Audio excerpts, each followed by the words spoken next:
Glória a Deus. Queridos, realmente eu tinha uma palavra já preparada para ministrar, algo que o Senhor tinha colocado em meu coração, e eu creio que vai ter um momento certo para isso, mas realmente o Espírito Santo de Deus começou a falar muito forte comigo aqui no momento do culto, e começou a me conduzir para realmente trazer uma outra palavra que, pela graça de Deus, eu consegui ali em 5 minutos arrumar ela ali para poder ministrar para você, tentar arrumar aqui, tentar fazer ali um resumo de tudo que Deus foi falando ao meu coração.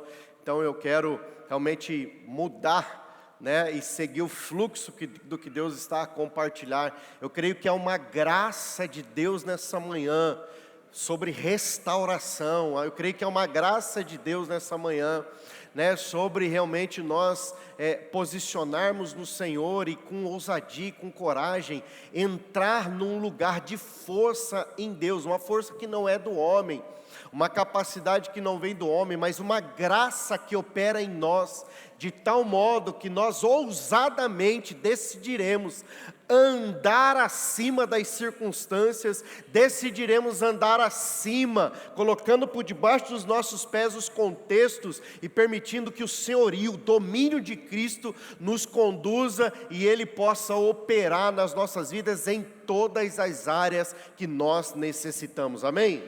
Amém? Você pode dizer isso para você? Deus pode mudar, operar grandes coisas em todas as áreas da minha vida, porque Ele ainda é Deus. Amém, irmão? Sim ou não? Então dá uma salva de palmas ao Senhor Jesus, Ele é digno.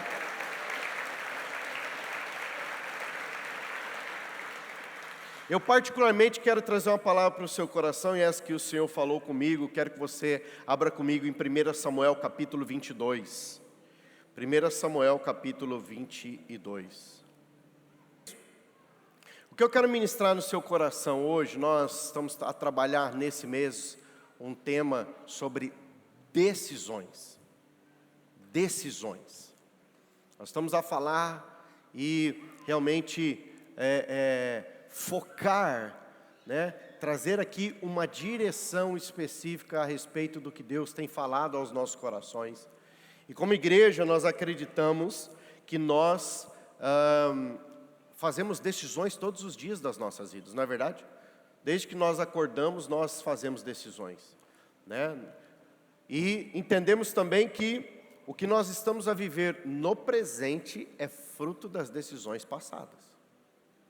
Assim como o que viveremos no nosso futuro serão frutos da decisão do hoje. Faz sentido isso? Faz sentido? Quer ver uma coisa? Né? Você só está vivo porque alguém decidiu ter uma noite de amor. Ou melhor, você só existe porque alguém decidiu ter uma noite de amor. É verdade ou não? Decisão. Glória a Deus. Os filhos que estão aqui, glória a Deus. Ou seja, todos nós. Sim ou não? Ah, pastor, você vai falar dessas coisas já logo cedo. Você está aqui porque Deus decidiu, dentro do seu conselho, da sua soberania, da sua vontade, que você estivesse no mundo. Sim ou não? Alguns acham que não. Foi um erro do acaso, uma situação mal pensada, um atropelo na vida, o erro de um homem e de uma mulher, num tempo errado, numa hora errada, da maneira errada, pois eu quero te dizer que isso é mentira do diabo. Não interessa o meio pelo qual, no tempo, na forma, de que maneira, de que jeito, através de quem, Deus permitiu, talvez ainda que tenha sido de uma maneira não tão planejada, ideal, boa, que você vivesse. Você podia dar um glória a Deus, né, irmão?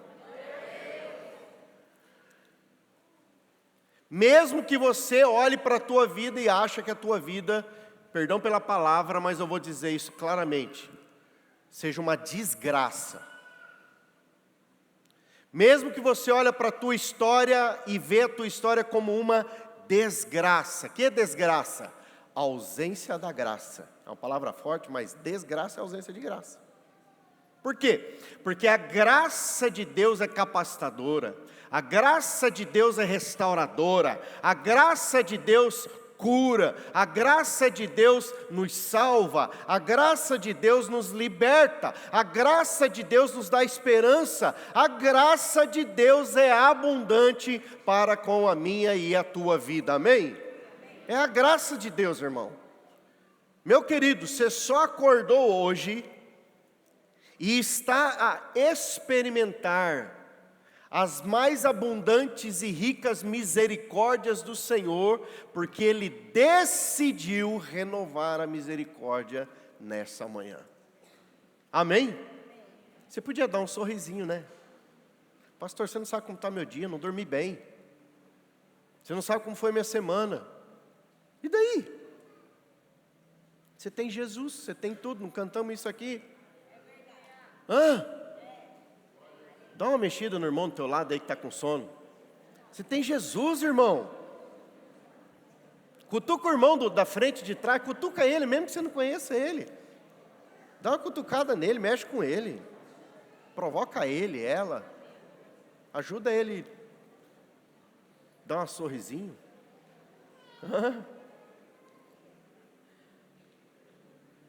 É sobre isso que eu creio que o Senhor quer falar conosco. Nós gastamos e nos desgastamos muito tempo das nossas vidas nos preocupando com coisas que deveriam ser entregues nas mãos do Senhor. E deveríamos nos ocupar mais em crer nas promessas e no que Ele disse a nosso respeito, mais do que as circunstâncias que nos cercam, ou mais do que a história das nossas vidas, perdas, derrotas, frustrações ou tristezas. Deus tem muito mais para te dar do que Satanás possa querer tirar de você. Amém? Deus tem muito mais para te dar do que uma circunstância. Eu gosto de dizer isso, deixar muito bem claro. Queridos, a palavra circunstância, ela tem começo e fim. Nem toda circunstância nas nossas vidas melhor dizendo, nenhuma circunstância nas nossas vidas, elas são permanentes. E a decisão delas serem permanentes não está no governo de Deus, na gerência de Deus. Está na sua capacidade de crer que Deus pode mudar esta circunstância na sua vida. Aplauda ao Senhor em nome de Jesus, Ele é digno. E eu quero lhe mostrar isso pelas Escrituras. 1 Samuel capítulo 22, versículo 1. Eu creio que o Senhor quer falar aos nossos corações nessa manhã sobre uma verdade poderosa. Diz assim a palavra do Senhor: Davi retirou-se dali e se refugiou, olha essa palavra, refugiou, guarda isso no teu coração, refugiou na caverna de Adulão. Quando ouviram isso, seus irmãos e toda a casa de seu pai desceram ali para ter com ele. Versículo 2. Ajuntaram-se a ele, perceba isso, todos os homens que se achavam em aperto, todo homem endividado, todo homem amargurados de espírito, e ele, Davi, se fez chefe deles, e eram com ele uns 400 homens, portanto era muita gente. A Bíblia diz que Davi se refugiou na caverna de Adulão. E por que se refugiou? Acho que nós sabemos a história, mas eu vou aqui rapidamente tentar descrever. Ele estava fugindo de fugindo de Saul. Saul estava no encalço dele. Saul queria pegá-lo. Saul queria matá-lo. Saul não dava sossego para esse homem, porque Saul era invejoso, porque Saul era emocionalmente um homem desequilibrado. Saul era um homem que não sabia celebrar a vitória dos outros. Saul era um homem que não sabia estar debaixo da submissão e obediência de Deus. Até começou bem, mas terminou mal. E a palavra do Senhor mostra isso. E aprove a Deus remover Saul do trono, porque Saul não se comportou como um homem de obediência diante de Deus, e não se guardou debaixo da direção e da condução do Senhor, e portanto Deus levanta Davi, unge Davi, para se tornar o rei da nação de Judá, o rei da nação de Israel. E agora Saul está com inveja e persegue esse homem e quer tirar a vida desse homem. Então Davi se torna errante. Davi, ele precisa fugir de um canto para outro, até que ele chega na caverna de Adulão. Permita-lhe dizer algo. A caverna de Adulão, ela não foi o fim dos homens que se juntaram a Davi. A caverna de Adulão também não foi o fim da vida e da história de Davi. Eu quero dizer para você nessa manhã, que não interessa o contexto que você está a viver, qual é a situação que você está a passar, quais são os desafios que estão diante de ti, isto não será o teu fim. Não será o teu fim, como não foi para Davi, como não foi para aqueles homens. Deixa eu ressignificar a noção do que é caverna de Adulão para nós nessa manhã. A caverna de Adulão não é um grande hospital de pessoas amarguradas, feridas.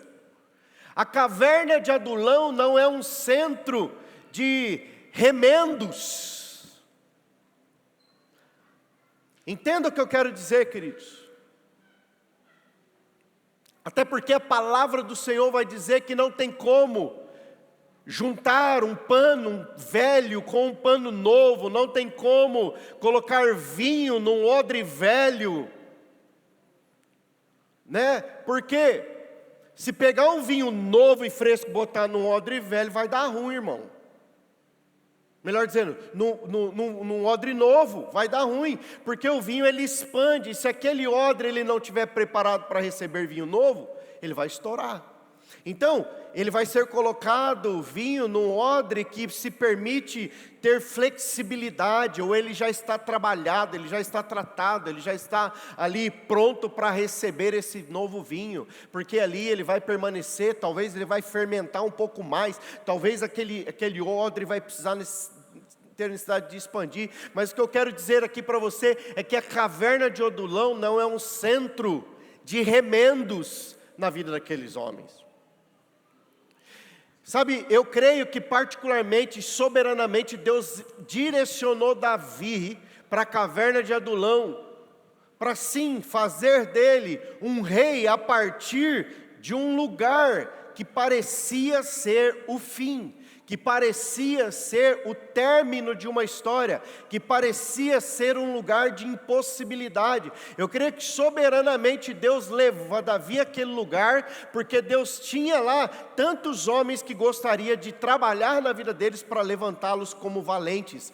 Portanto, quando eu olho para a caverna de Adulão, eu não vejo a caverna de Adulão como um grande hospital, ou como um grande lugar de remendos na vida desses homens. Eu vejo a caverna de Adulão como um centro de treinamento para aqueles que seriam chamados de valentes.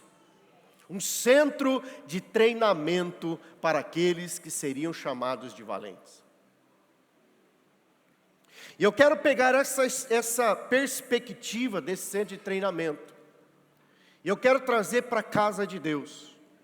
O tema da minha mensagem é: decida refugiar-se em Deus. Decida nessa manhã buscar refúgio em Deus. dentro da sua caverna, dentro da sua realidade. Meu amado, qual é a tua caverna talvez hoje? Qual é a caverna? Os teus sonhos? Qual é a caverna? Tua caverna? Tuas finanças? Qual é a tua caverna? Teu emocional? Teu casamento? Um problema com os teus filhos? Uma desesperança? Uma tristeza? Uma amargura? Qual é a tua caverna? Deus está te dizendo, se você estiver dentro dessa caverna e escolher se refugiar em Deus, aí dentro, Deus, vai usar essa situação dentro dessa caverna para fazer de você um valente, porque Ele vai treinar você, Ele vai capacitar você, Ele vai levar você a perceber como Ele vai poder usar a tua situação a teu favor. Pastor, tem como Deus usar uma situação difícil a meu favor, para que eu me torne alguém mais corajoso, ousado, capacitado e valente? Tem, a Bíblia responde, eu já vou chegar lá. Então, amados, a caverna de Adulão, dentro dessa perspectiva bíblica, ela realmente não era um centro, não era um hospital para curar os amargurados, ainda que haveria cura. Não era um hospital para remover as feridas, ainda que removeria. Não era um hospital, sabe, nós precisamos olhar, e eu quero trazer isso para o conceito da igreja. Muitas pessoas dizem que a igreja do Senhor é um grande hospital com um bando de gente doente. Pois, irmão, eu quero dizer para você que não é não. Não acredito nisso. Porque isso mudou no meu coração já há alguns anos. Eu também era dessa turma que acreditava nessa doutrina. Porque, irmão, parece que as pessoas não recebem alta do hospital nunca. Tem crente que parece que nunca vai receber alta na vida. Ele passa a vida toda dentro da casa de Deus e ele continua com o mesmo problema, com a mesma enfermidade, com a mesma inflamação, com os mesmos contextos. E rapaz, ele nunca recebe a alta do médico. Irmãos, se a igreja é um hospital, então, quem é o médico da igreja, irmão? É o pastor?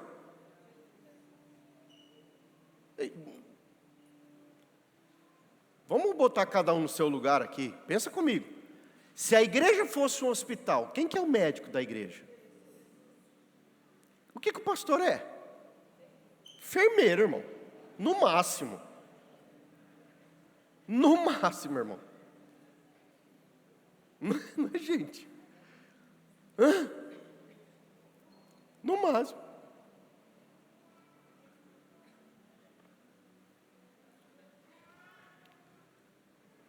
Jesus vai falar, ministra uma palavra de esperança. A gente pega uma seringa agora, né? E pá na veia do irmão e ó, injeta a esperança na alma do cidadão, né? Agora ministra fé. Daí vem o enfermeirinho, está obedecendo a voz do doutor, né? Põe fé no teu coração. Agora, diga para essa irmã que ela é preciosa. Daí vai lá o pastor, a pastora, as irmãs, você é preciosa. Injeta a preciosidade nela. Aí, diga para os homens agora que eles são cabeça e não cauda. Homem, tu é cabeça. Põe lá o remédio dele ser cabeça do lar, dele ser o sacerdote. Aí vem aliançadas. Aí aqui, no aliançadas, as irmãs vêm para aliançadas. E daí a enfermeira, as pastoras ou qualquer um outro. Agora, administra no coração das irmãs aliançadas que elas não são briguentas. Elas são da paz. Aí, na reunião dos homens, vem o enfermeiro, pastor ou qualquer outro, ministra agora no coração dos homens que eles devem amar as suas esposas como Cristo ama a igreja. E nós, ó, injetamos lá. Acabou que sai daqui assim, uau, eu amo a minha esposa, é hoje que eu vou levar uma ramalhete de flor para 25 rosas. Não vai ser nem 24, vai ser 25, vou colocar uma a mais. Era 12, vou dobrar, mas vou pôr uma a mais. Querido, meu Deus, olha, ajuda.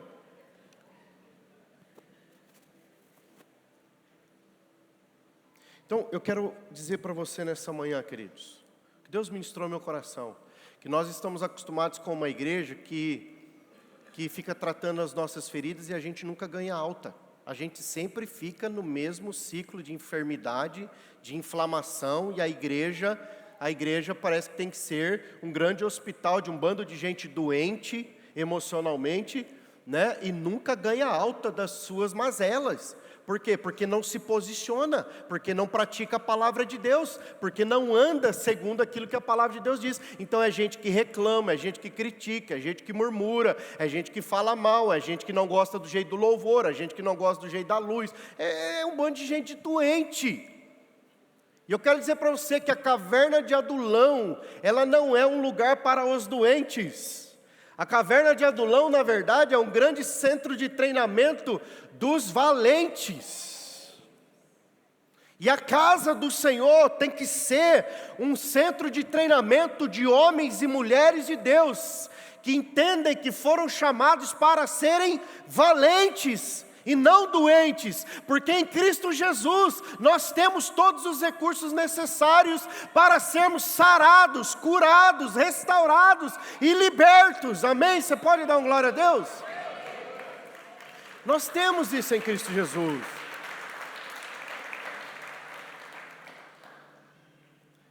A primeira coisa, querido, que eu creio que nós precisamos aprender sobre refugiar-se em Deus é confiar que Ele está no controle da tua vida. Quando Davi entra na caverna de Adulão, eu tenho toda a convicção que ele sabia que Deus estava no controle da vida dele. E você vê pela postura e pela fala de Davi, que Deus estava no controle da vida dele, que Deus ainda estava a trabalhar em favor dele. Você está comigo aqui? Refugiar-se em Deus é confiar que Ele está no controle. Eu quero mostrar para você, vai comigo para 2 Samuel capítulo 9, no versículo de 1 até o versículo 10. É um pouquinho extenso, mas nós vamos ler isso. Vou mostrar para vocês uma história de como Deus está no controle das nossas vidas. Eu quero usar o exemplo de Mefibosete para mostrar para você. Queridos, eu escutei um dia essa mensagem de uma pastora, isso marcou meu coração. Eu quero usar esse mesmo texto que ela trouxe essa mensagem. O título da mensagem dela era Deus nunca se esquece. Você pode falar para o seu irmão que está ao seu lado? Fala assim para ele, querido ou querida. Deus nunca esquece.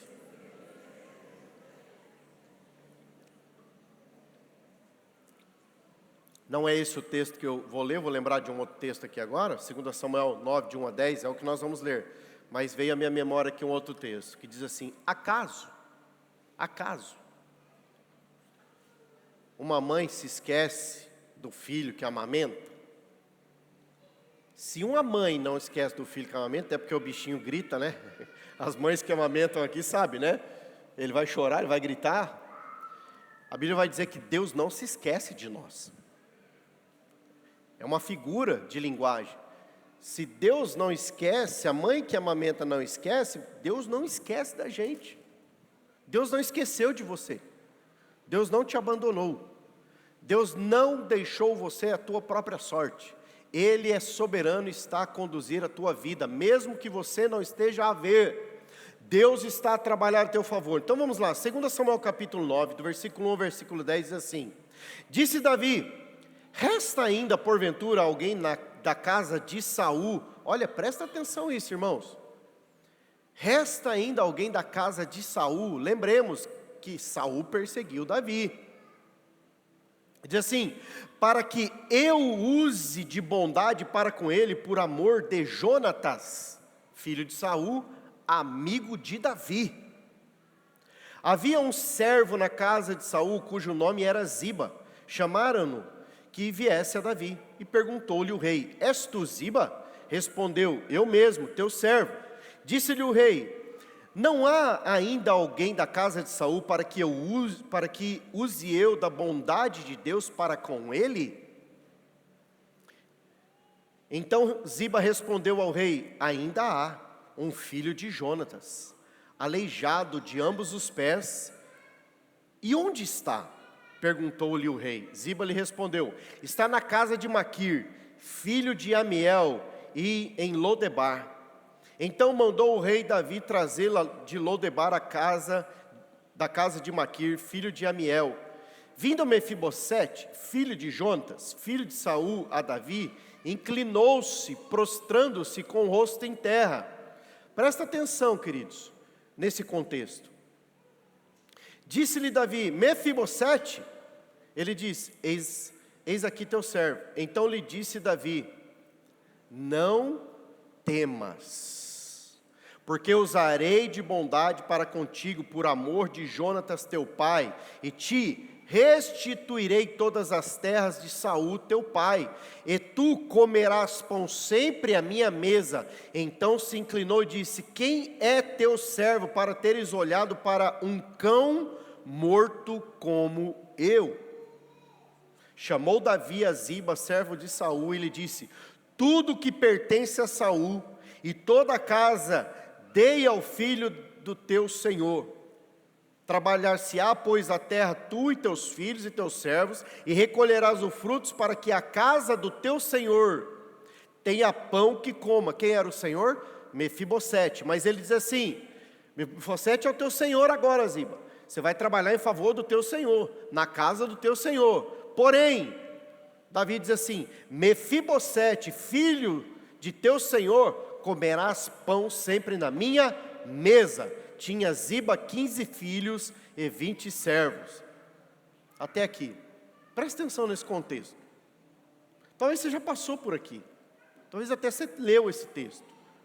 Mas talvez você não prestou atenção no que está a acontecer aqui. O que está a acontecer aqui são dois princípios da palavra do Senhor. Dois princípios da palavra do Senhor. Poderosíssimos que em Cristo Jesus nós temos. O primeiro é restauração. E o segundo é restituição. Restauração. Restituição. Perceba, Davi nessa figura, ele representa Cristo. Ziba representa o Espírito Santo. Mefibosete representa eu e você.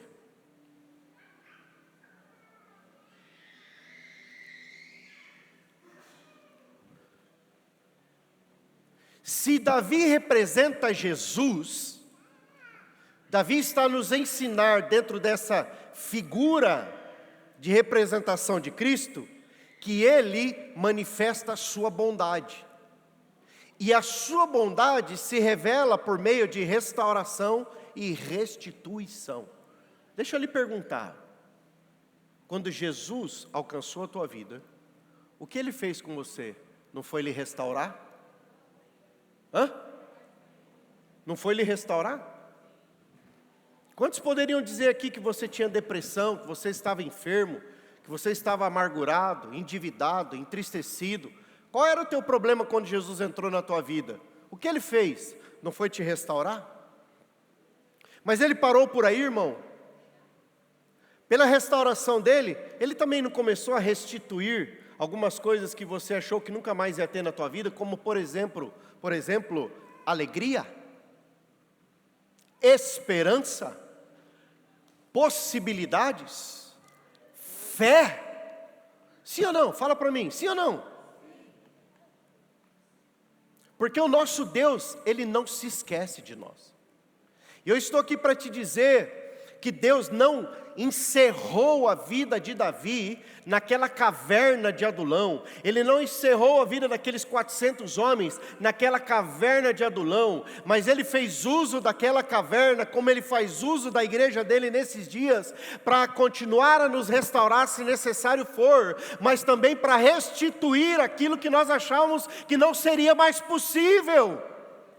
E a razão pela qual Ele nos restaura e nos restitui é para fazer de mim e de você valentes nas suas mãos, para testemunhar às gerações os feitos dEle em favor de cada um de nós. Amém? Amém, queridos?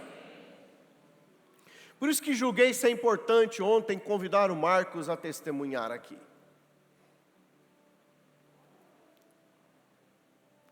Meu irmão, quantas coisas Deus já fez na tua vida? Quantas coisas Deus já fez no teu coração, na tua vida? Comece a lembrar. Porque gratidão é memória do nosso coração. Quando nós começamos a ser ingratos, quando nós começamos a reclamar, a murmurar, a não encontrar mais alegria no Senhor, como cantamos aqui, quando o Senhor deixa de ser a nossa alegria, quando o Senhor deixa de ser suficiente, quando o Senhor deixa de ser, o centro do equilíbrio das nossas emoções, ações e decisões, nós vamos voltar para a vida antiga, da carnalidade, da murmuração, da reclamação, do desânimo, da frustração, do levar a vida como deixa a vida me levar. Lembra desse louvor? Tem muito crente que anda cantando esse louvor por aí. Deixa a vida me levar, vida leva eu. Irmão, ô pastor, fica cantando essas coisas no púlpito. Mas o modo como muitos crentes se portam é exatamente essa canção. Eu cantando ou não vai mudar nada. Não estou aqui fazendo apologia ou propaganda para quem canta essa música. Eu estou a dizer que há muitos cristãos que estão fazendo isso com as suas próprias vidas. Porque entram dentro de uma caverna acreditando que essa caverna é o fim da vida deles. E não conseguem perceber que talvez a caverna se torne o centro de treinamento para ele se tornar um valente. Então ele fica emburrado, entristecido, frustrado. Sabe quando nossos filhos, quando eram pequenos, a gente dizia não para eles? Tá certo que tem alguns adolescentes que, quando o pai e a mãe diz não para eles, também é terrível, né? Sai batendo o pé, né? Fecha a porta. Também não falo mais com você e não brinco mais com você, papai. Alguém se identifica com isso, não? Todos nós somos assim, às vezes com Deus, com 40, com 50, com 60 anos de idade, a gente também é emburradinho com Deus. A gente quer se comportar desse jeito para com o Senhor.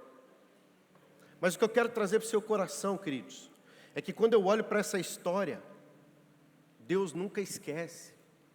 Mefibosete, quando acontece um ataque da nação, quando há um movimento de mudança dentro da nação de Judá, a ama que cuidava de Mefibosete ainda pequenininho, ela tropeça e cai com ele, e ele fica aleijado quando ele era pequenininho. Então, Saul morre naquela batalha, e agora ele, como neto de Saul, ele fica abandonado. Ele se torna mesmo, como ele mesmo se identificou, um cão morto.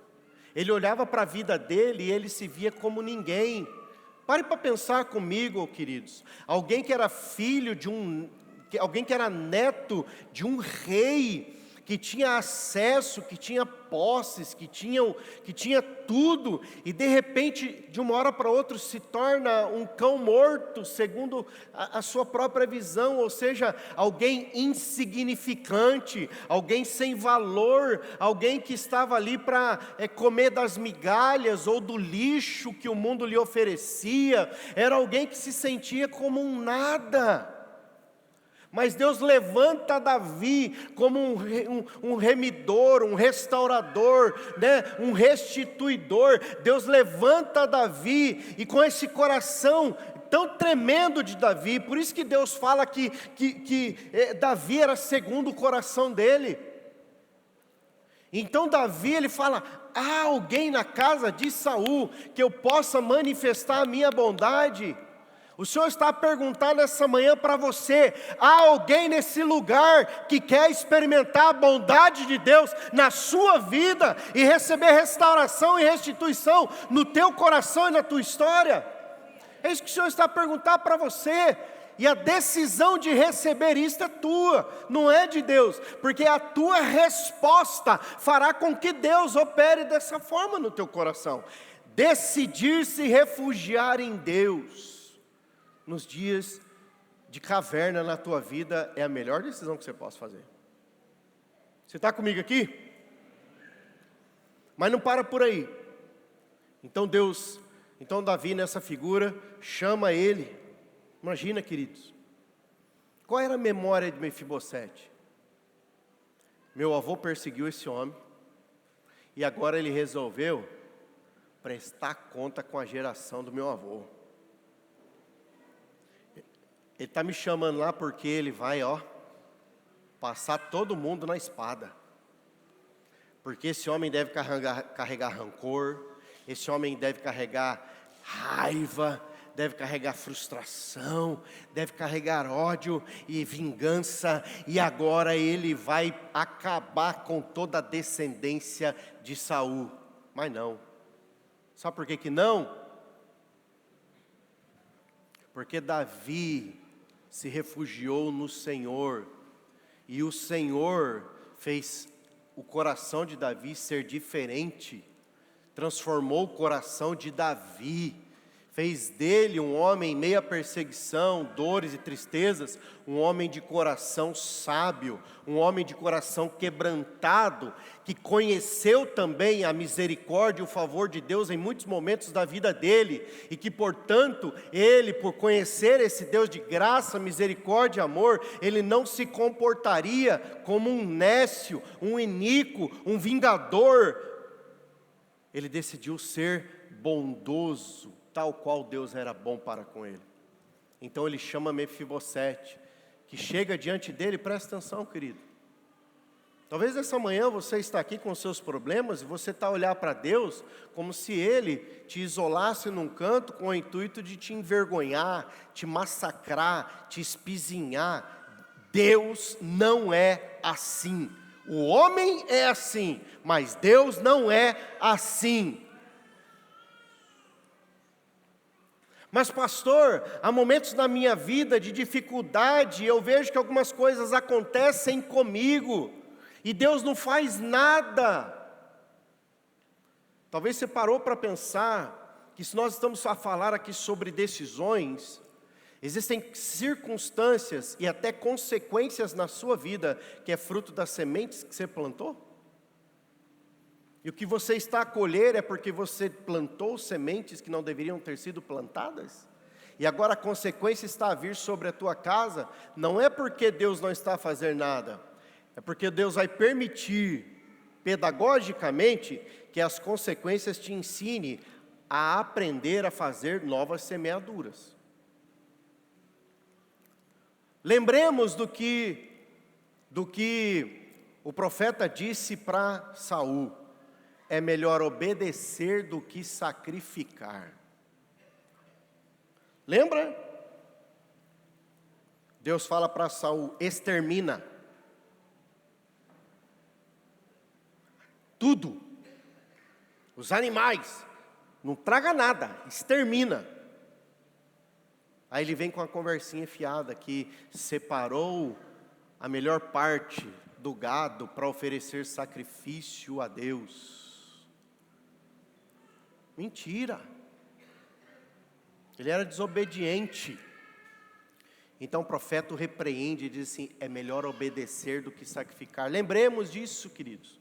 Existem consequências nas nossas vidas que é fruto da nossa desobediência e não tem nada a ver com o fato de Deus agir ou não agir. Nós só estamos a colher aquilo que nós escolhemos plantar. E Deus não tem culpa disso. Agora, nós podemos, no Senhor, nos arrepender do plantio mal feito e pedir graça de Deus para que Ele nos ensine a passar por aquele momento, para que numa próxima oportunidade nós não semeemos de novo do mesmo modo. Mas sejamos sábios a usar o recurso das decisões das nossas vidas. Amém? Você está comigo aqui? Pastor, você está falando de restauração, mas você está batendo forte hoje. Não, estou vos lembrar de que decisões geram colheitas. Decisões geram colheitas.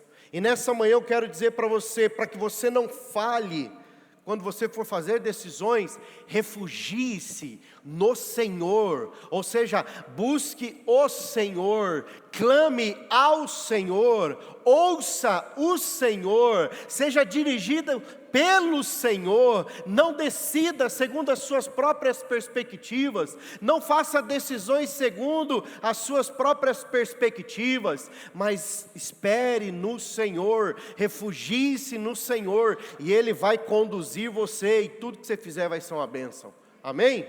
Você está comigo aqui? Então, primeira coisa que nós tratamos aqui, refugiar-se em Deus é confiar que Ele está no controle. Então Mefibosete recebeu restauração, restituição, porque Deus estava no controle. Ele achava que ia ser morto, mas Deus trouxe vida sobre a vida dele. Amém? Deus não terminou com você ainda.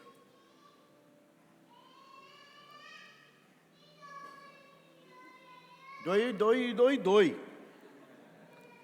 Está pregando também. Deus não terminou com você. Deus ainda está trabalhando, mesmo que você não veja. Deus está trabalhando, só confie nele, refugie-se nele.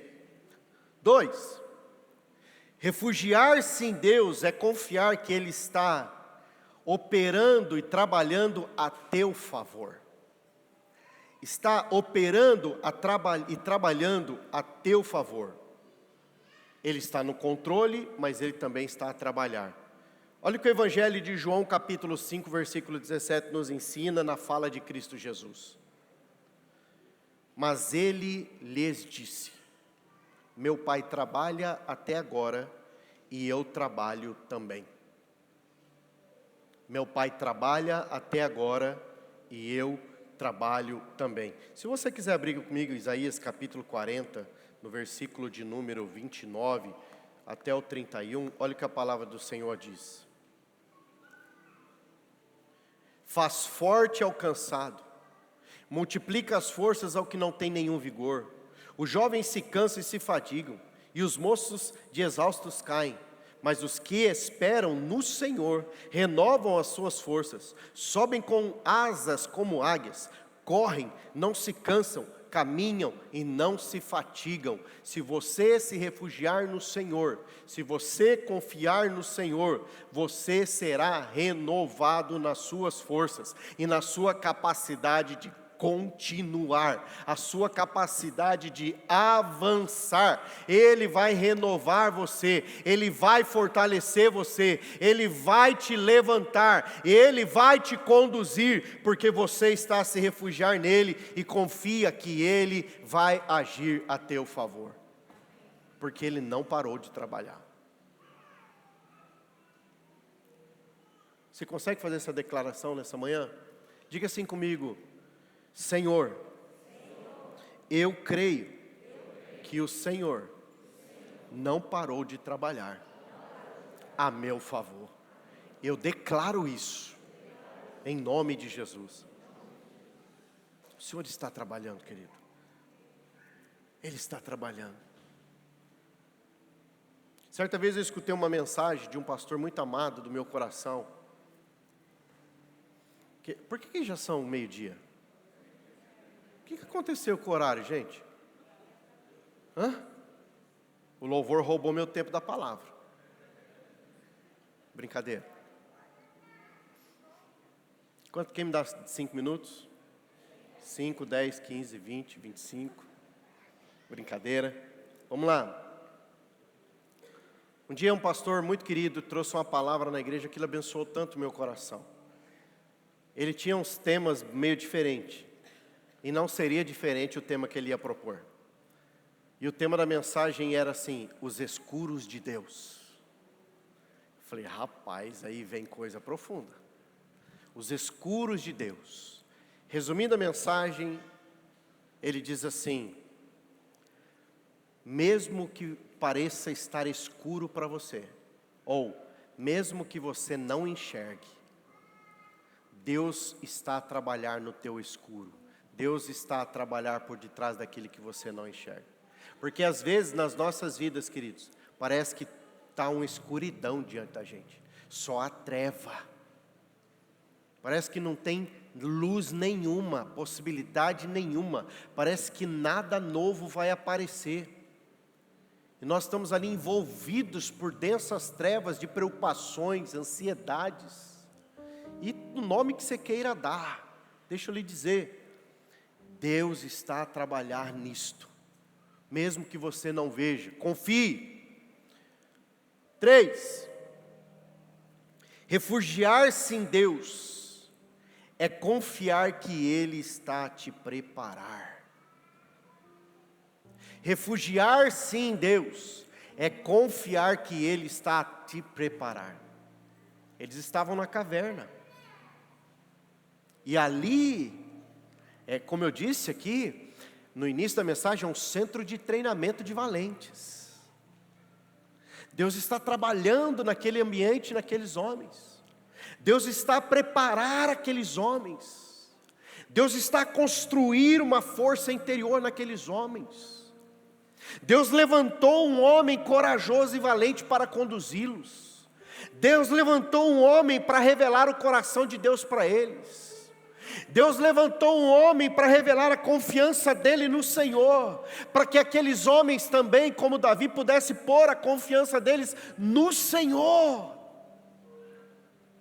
Confie, refugie-se em Deus e confie que Ele está a trabalhar, que Ele está a te preparar no tempo da luta. Romanos capítulo 8, 28 vai dizer isso para nós. Ele diz assim: sabemos que todas as coisas cooperam para o bem daqueles que amam a Deus. Todas as coisas cooperam, mesmo as mais ruins, as mais difíceis, as mais complicadas, mesmo aquelas que trazem a maior desesperança, mesmo aquela que traga a maior dúvida, mesmo aquela que traz o maior medo, Ele, Deus, faz com que essas coisas cooperem com a sua preparação, com um propósito específico, porque o texto diz isso. A razão pela qual Deus vai trabalhar através do que você está a passar, é para que você, o texto vai dizer, são chamados segundo o seu propósito. A razão pela qual Deus vai trabalhar em você, vai preparar você, vai te tornar um valente, um guerreiro, um homem ou uma mulher de fé, é porque Ele tem um propósito na tua vida, irmão. Ei, você tem que entender isso, queridos. Você não está aqui para passar nesse mundo para ganhar dinheiro, para ficar passear, para conquistar coisas naturais ou qualquer outra coisa. Você está aqui para manifestar a glória de Deus. Há um propósito porque você está aqui, e como filho de Deus, Deus vai lhe dar recurso, Deus vai lhe dar vitória, Deus vai lhe dar bênção para um único motivo: você testemunhar do Deus que você serve. Porque se Deus for te dar riqueza, se Deus for te dar uma boa casa, se Deus for te dar um bom dinheiro, se Deus for te dar saúde, se Deus for te dar qualquer coisa, para que você pegue isso e não faça disso uma razão, um motivo, um propósito para evangelizar e pregar as pessoas, é em vão. É em vão. É em vão. É em vão. É em vão. Se o que Deus lhe tem dado não tem sido usado para alcançar o perdido, é em vão. Se a vida que você tem não tem sido útil para alcançar alguém na evangelização, é em vão. Se o trabalho que você tem não é útil para alcançar alguém, é em vão. Se o dinheiro que você tem não é útil para alcançar alguém, é em vão. Se a cura que você recebeu não é suficiente para pregar a alguém que Deus cura enfermo, é em vão. Qualquer coisa que Deus possa fazer na tua vida e não é usada para que o perdido seja alcançado, é em vão. Porque a razão pela qual Deus trabalha no coração daquele homem, daquele Davi, é para trazer justiça como governo, como rei, como sacerdote no tempo da sua existência. E o texto que eu li logo no início prova isso. É em vão. Agora, precisamos prestar atenção em algo. Quando nós entendemos essa dinâmica, refugiar-se em Deus muda a nossa sorte. Refugiar-se em Deus mudará a tua sorte. Refugiar em Deus mudará o teu contexto. Não é isso que aconteceu com esses homens? A pergunta que nós precisamos ter aqui, entender esse aspecto. Davi permaneceu na caverna de Adulão? Ele permaneceu na caverna de Adulão? Mas chegamos à conclusão que Deus usou aquela caverna para algo. Amém? Presta atenção, irmão. A igreja é uma caverna de Adulão. E você precisa se relacionar bem com a igreja. Porque se você se relacionar bem com a igreja, você vai ser capacitado, preparado, restaurado, você vai receber restituição, você vai receber cura. Agora, se você olhar para a igreja com olhares errados e não se relacionar bem com a igreja, você não recebe aquilo que só a igreja pode lhe dar como restituição, restauração, porque a igreja é um centro de treinamento. Quando nós não reconhecemos que a igreja é o lugar ideal para que eu cresça, seja curado, restaurado, preparado, capacitado para manifestar o reino de Deus, quando eu olho para a igreja e não percebo isso, eu não vou receber aquilo que a igreja tem para me dar. E quando eu falo com a igreja, sabe por quê? Porque Cristo Jesus, o Senhor da igreja, diz que as portas do inferno não prevaleceriam contra a igreja de Cristo. Por qual razão que não prevaleceria? Porque sendo ele o cabeça da igreja, o pastor da igreja, o pastor dessa igreja, ele tem restauração, ele tem restituição, mas ele tem uma coisa importante que todos nós cristãos precisamos nos relacionar bem, é a autoridade de Cristo na terra. Autoridade esta que também lhe foi dada, foi entregue para você.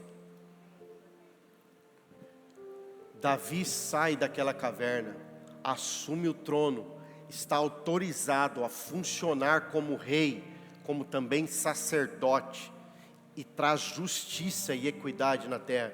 Então, quando nós refugiamos em Deus, Ele vai mudar a nossa sorte. Onde está escrito isso? 1 Pedro capítulo 5, versículo 10. Ora, o Deus de toda a graça, que em Cristo Jesus os chamou à sua eterna glória. Olha o que a palavra fala, que lindo isso.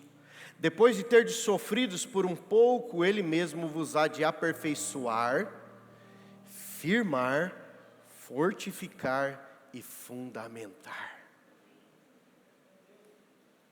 Pode parecer que esse tempo de escuridão, de caverna de Adulão na sua vida, pode parecer que nunca vai passar. Mas a palavra do Senhor está a nos dizer que vai passar. Vai passar. Olha o que a palavra do Senhor diz: depois de terdes sofrido por um pouco. Isso fala de tempo. Como eu disse no início, toda circunstância tem começo e tem fim. Toda dor tem começo e tem fim. Toda e qualquer condição natural tem começo e tem fim. O que permanece é a palavra de Deus. E a palavra de Deus diz que por mais que você esteja talvez num tempo difícil, ou talvez até num tempo bom, esse Deus continua trabalhando, esse Deus continua cuidando de você, esse Deus continua te capacitando, esse Deus continua, Ele não se esqueceu da tua vida, e esse Deus, Ele vai te aperfeiçoar, Ele vai te firmar, Ele vai te fortificar, e Ele vai te fundamentar. Então, queridos, nessa manhã, eu quero concluir a minha mensagem com a frase inicial a respeito da caverna de Adulão. A caverna de Adulão foi um centro de treinamento para aqueles que seriam chamados de valentes. Cabe aqui uma pergunta então. Cabe aqui uma pergunta. Se a caverna de Adulão, pelo que nós entendemos aqui, era um centro de treinamento para valentes, eu creio que a pergunta é para nós nessa manhã: quantos de nós queremos nos tornar valentes? Ou quem nesse lugar, e eu me incluo nessa pergunta, vai se levantar para ser um valente? Quantos de nós vamos decidir confiar no Senhor e decidir ser valente? Ser forte, ser corajoso, não porque nós temos força no braço, mas porque nós confiamos e nos refugiamos nele. Porque isso é uma decisão. Nessa manhã, o convite é: decida refugiar-se em Deus, porque nesse lugar de refúgio em Deus, Ele vai te levantar como um valente, como um guerreiro, como uma guerreira, como um homem, uma mulher de fé. Amém? Você pode ficar em pé em nome de Jesus?